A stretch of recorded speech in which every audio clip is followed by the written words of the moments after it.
ጤና ይስጥልኝ ውድ የፌስቡክ ጓደኞቼ፣ ውድ የእግዚአብሔር ቤተሰቦች፣ የእግዚአብሔር አብ ጸጋ፣ የልጁም የኢየሱስ ክርስቶስ ፍቅር፣ የመንፈስ ቅዱስ አንድነትና ህብረት ከሁላችሁ ጋር ይሁን ብዬ ወደ ዛሬው መልእክት ገባለሁ።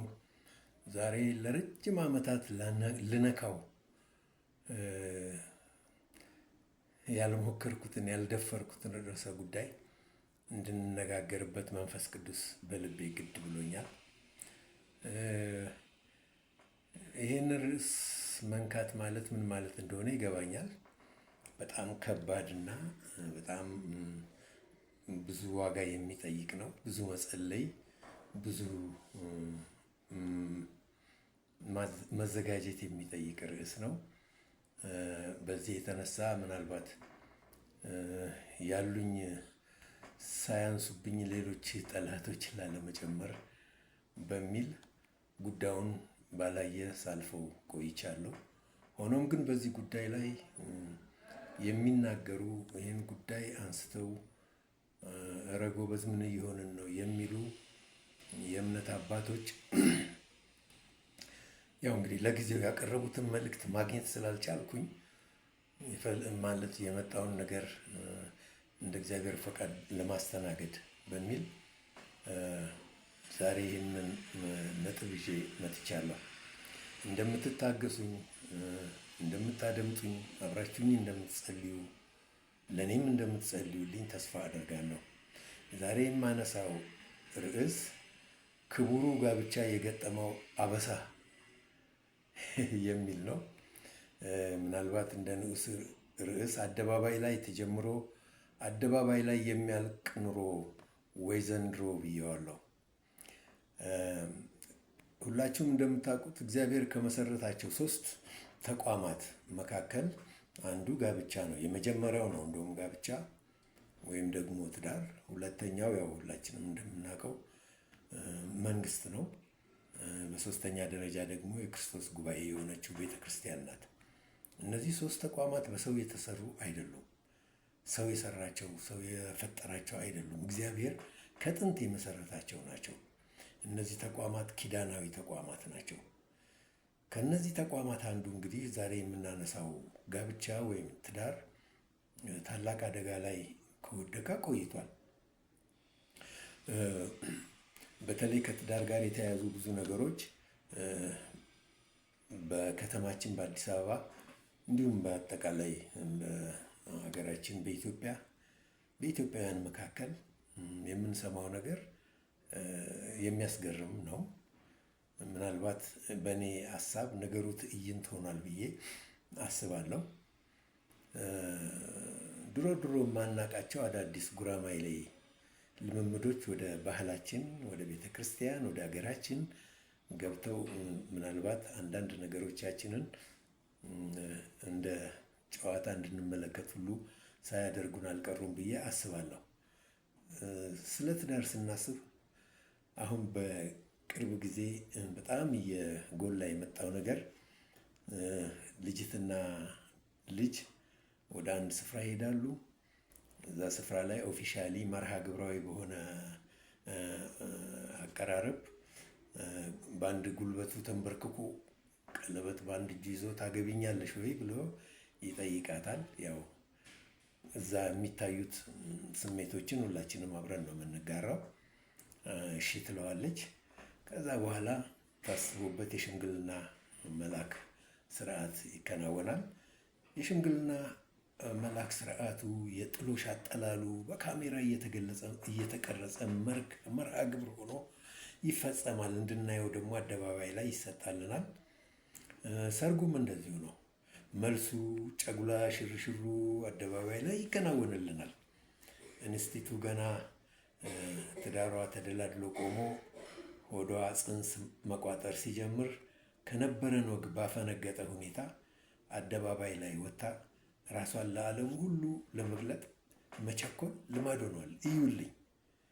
ያው በቀድሞ ጊዜ እህቶቻችን ሲጸንሱ ወይም ነፍሰ ጡር ሲሆኑ ወደ ጓዳ ነበር እስከማውቀው ድረስ እና አሁን በግልባጩ እንደዛ ሆኗል እና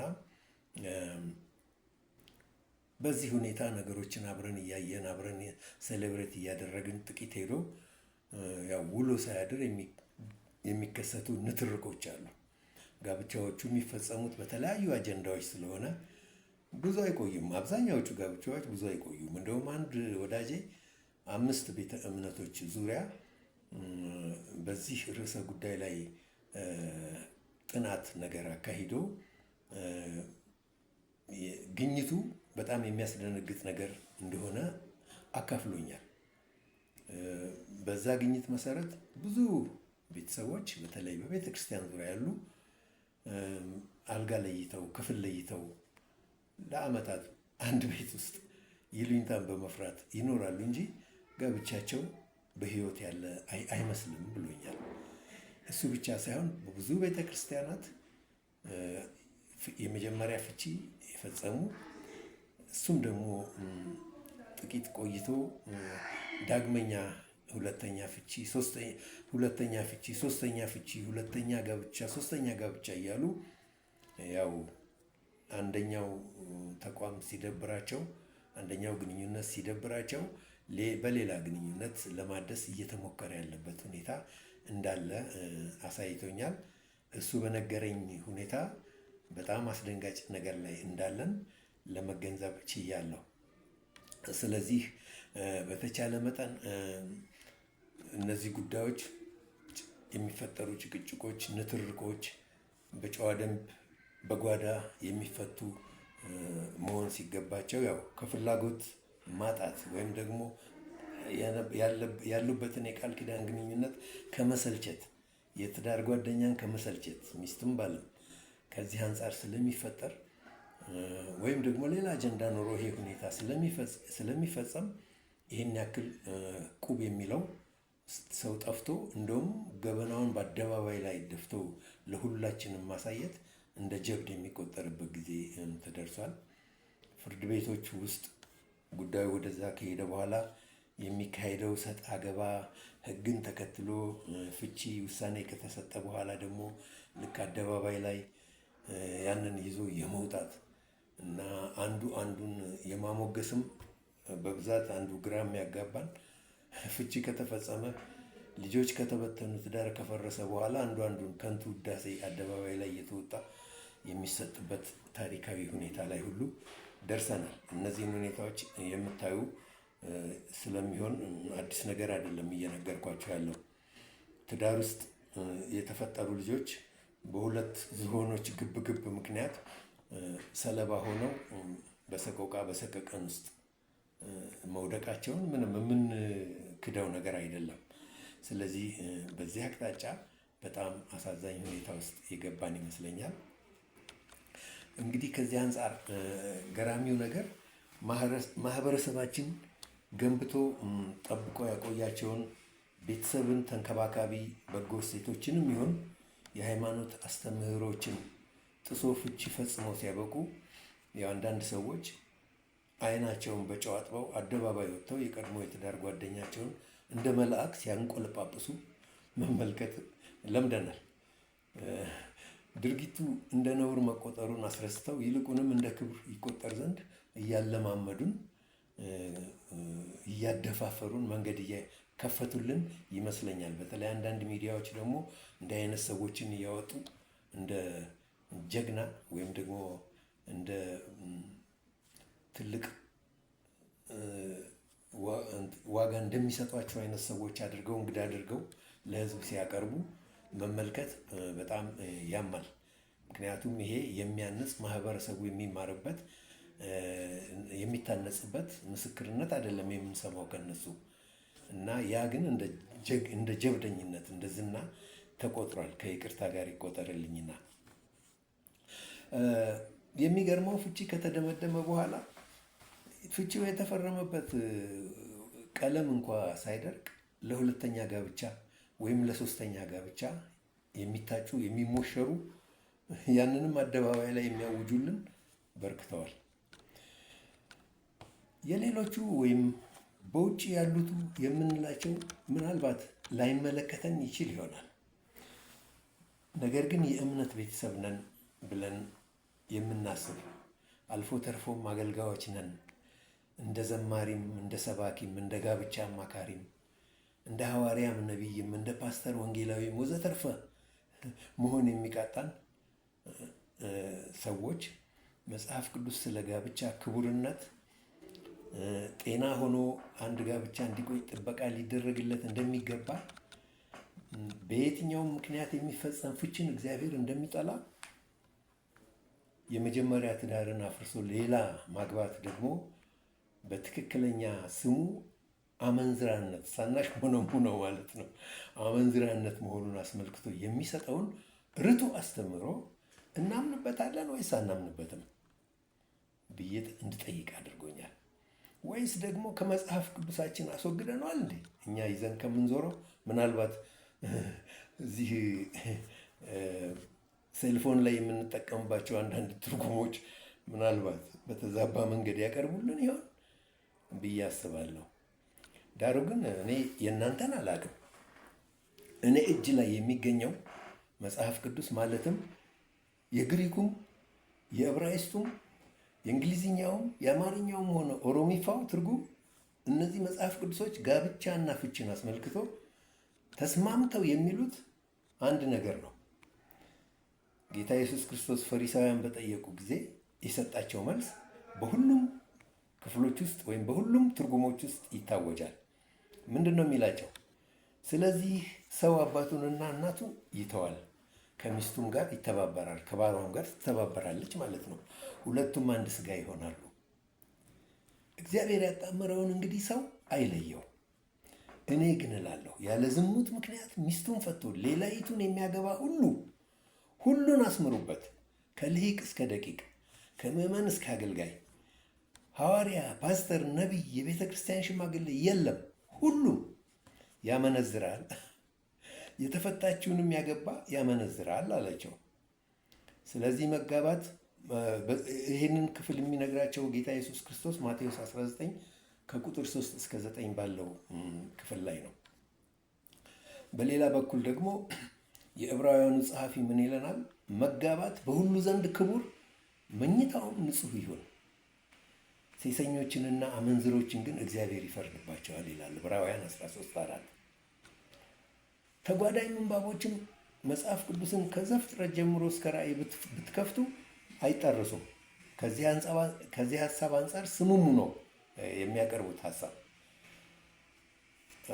እንግዲህ እዚህ ላይ ስናነሳ ትእዛዙ ለአንዱ ጾታ የተነገረ መስሎ ቢቀርብም ቅሉ ሁለቱንም ጾታዎች የሚመለከት መሆኑን እንድታሰምሩልኝ ወይም ልብ እንድትሉልኝ ይፈልጋለሁ።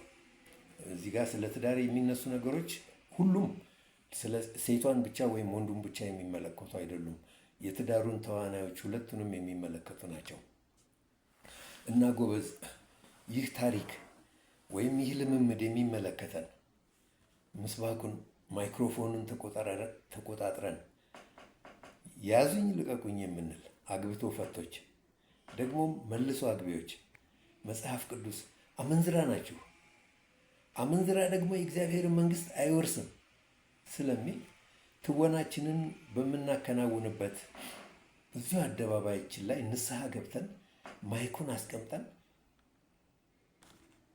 የእግዚአብሔርን መድረክ ለቀን በመውረድ ትልቅነታችንን፣ ትህትናችንን ብናሳይ ምን ይመስላችኋል? እውነት ነው። አንዳንዶቻችን ከመጽሐፍ ቅዱስ ውስጥ የቀድሞ የብሉይ ኪዳን አባቶችን እየጠቀስን የምንሰራውን ስራ ህጋዊ ልናደርግ እንሞክራለን። ነገር ግን እነዛ አባቶቻችን የኖሩት በብሉይ ኪዳን ነው። እኔና እናንተ ደግሞ የአዲስ ኪዳን ክርስቲያኖች ነን፣ የአዲስ ኪዳን አማኞች ነን። ኪዳኑ ተቀይሯል፣ አሰራሩ ተቀይሯል።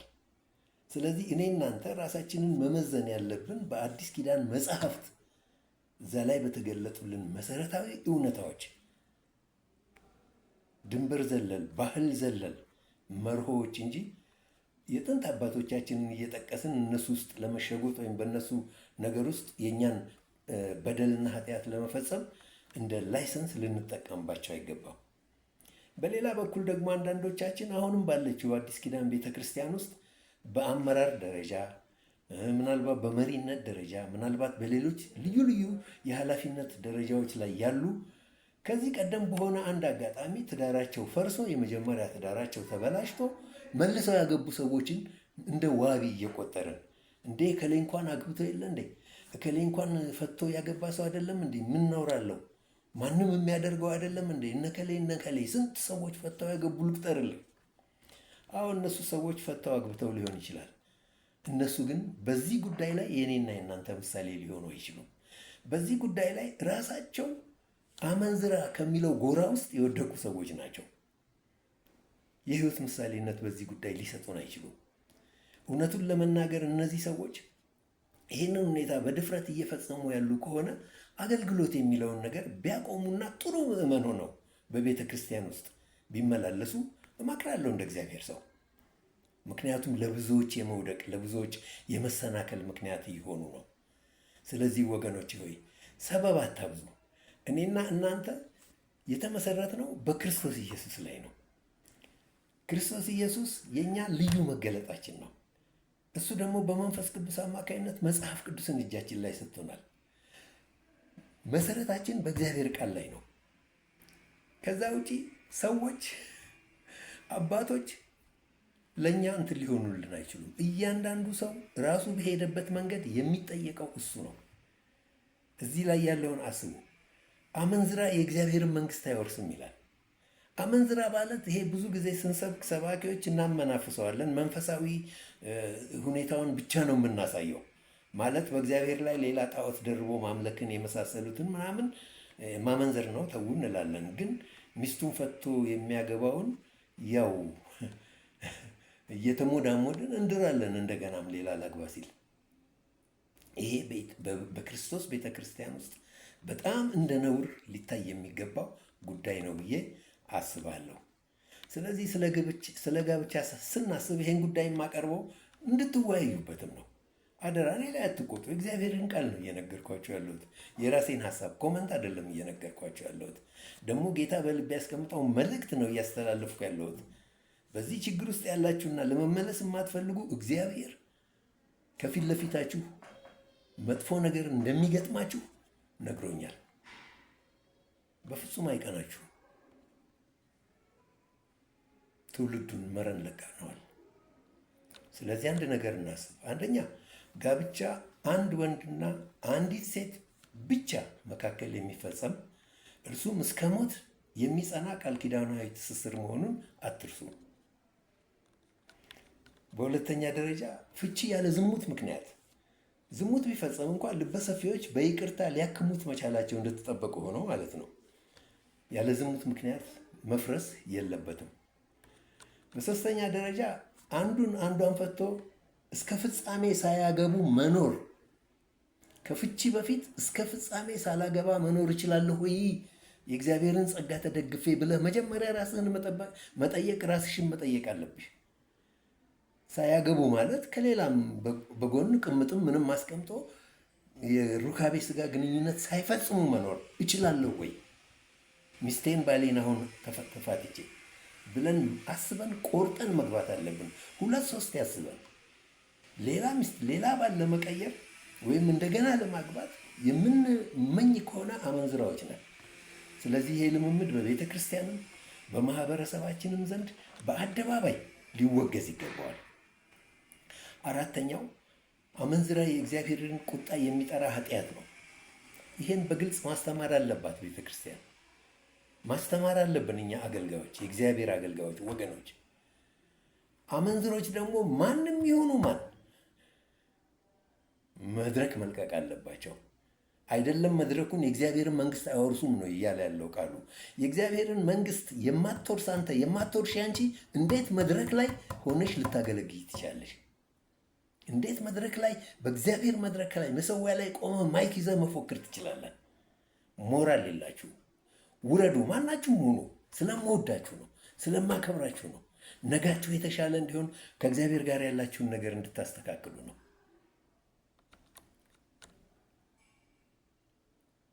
እዚህ ላይ እንግዲህ አንድ ደግሞ ትዝብቴን ማካፈል እፈልጋለሁ። ህይወቴ፣ ነፍሴ ውስጥ የሚጠይቀው አንድ ነገር አለ። የክርስቶስ ጉባኤ እንዲህ ባለ የአመንዝራነት ስድ ልምምድ ቅድስናዋ ጥያቄ ውስጥ ሲገባ፣ ምስክርነቷ ሲበላሽ፣ ስትረክስ፣ ስትቆሽሽ ዓለም አቀፍም ሆኑ ብሔራዊ አቃቤ እምነቶች ምን እያሰቡ ነው? ለምንድን ነው አቃቤ እምነቶች በዚህ ጉዳይ ላይ የማይነሱት? ቤተ ክርስቲያን እኮ የምትታቀበው የምትጠበቀው ከውጭ ከሚመጣ ጥቃት ብቻ ሳይሆን በውስጧም ከሚከናወን ቅድስናዋን ከሚያረክስ የተመሰረተችበትን ዓላማ ከሚያስግድ ልምምድና ሕይወት ነው አቃቤነት መሰራት ያለበት። ስለዚህ ይህን ጉዳይ በጣም ከዚህ ቀን ጀምሮ ብናስብ ብዬ አሳስባለሁ። እቺ መልእክቴ እንግዲህ ቁጭት የወለደው ነው። ጸልዬበታለሁ። በጣም ብዙ ሸሽቼዋለሁ። ላቀርበው አልፈለግኩም ነበረ። ግን ይሄንን መልእክት ለመስማት እድል ካገኛችሁ እኔም ጨክኜ ወደዚህ ሁኔታ ከጌታ ጋር ጌታን ተማምኜ ይዤው ከመጣው ዘንዳ የእግዚአብሔር ቤተሰቦች እስኪ በነገሩ በያላችሁበት አጥቢያ በባይብል ስተዲያችሁ በሆም ኬር ተነጋገሩበት። እስኪ ሀሳብ ስጡበት። ተቹት፣ እኔንም ተቹኝ። ልክ ያልሆንኩት ነገር ካለ ይሄ ልክ አይደለም በሉኝ።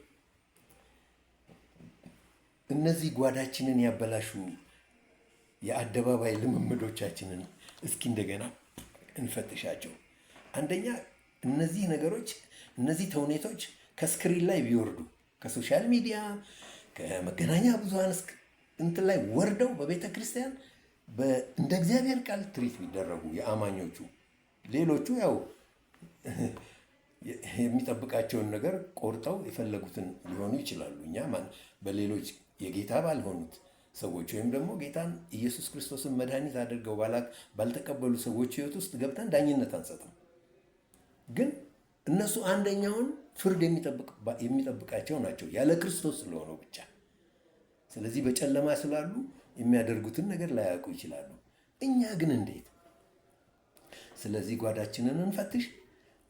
ምናልባትም አንዳንድ ሰባኪዎች ግመልን እየዋጥን ትችትን እያጎላን ትንኝን እያጎላን እንደ እግዚአብሔር ቃል ይቅርታ ግርግር ለመፍጠር አቧራ ለማስነሳት የምናደርገውን እሽቅድምድም ስለ ጌታ ስለ ኢየሱስ ክርስቶስ ስም ብለን እባካችሁ እናቁም። ሌላው ለሕዝቡ ያለኝ መልእክት አለ። የእግዚአብሔር ሕዝብ ሆይ ይህ ታሪክ ያላቸው ግለሰቦች በምንም አይነት መንገድ አገልግለንህ ካልሞትን ቢሉህ እምቢ በል። አይበቁም ለማገልገል። በሁለተኛ ደረጃ ደግሞ በጣም መጠንቀቅ ያለብህ የእግዚአብሔር ጉባኤ፣ የእግዚአብሔር ሕዝብ በግልም በጉባኤም እጃቸውን ጭነው ይህን የአመንዝራነት መንፈስ እንዳያስተላልፉብህ እምቢ በል። ራስህን ጠብቅ። መንፈስ ለአብያተ ክርስቲያናት የሚለውን ጆሮ ያለው ይስማ። ክቡር ጋብቻን እንጠብቅ፣ በእውነት እንጠብቅ።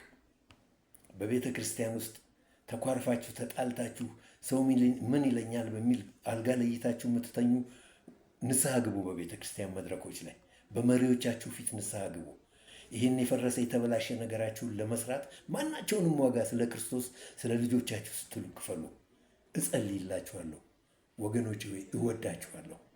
በዚህ ጉዳይ ላይ እግዚአብሔር በጣም የሚያዝን እንደሆነ ተረድቻለሁ፣ ተሰምቶኛል በጣም ወገኖች ሆይ፣ እባካችሁ እባካችሁ ለጊዜያዊ በዚህ ምድር ላይ ለምንኖረው አጭርና ጊዜያዊ ኑሮ ለሚሆኑ ነገሮች ስንል ዘላለማዊ ነገራችንን አንጣ። ወዳጃችንን አባታችንን እግዚአብሔርን አናሳዝን። እግዚአብሔር መንፈስ ቅዱስ ይርዳን፣ አይኖቻችንን ያብራልን። በጌታ በኢየሱስ ክርስቶስ ስም አሜን። እወዳችኋለሁ። ተባረኩ።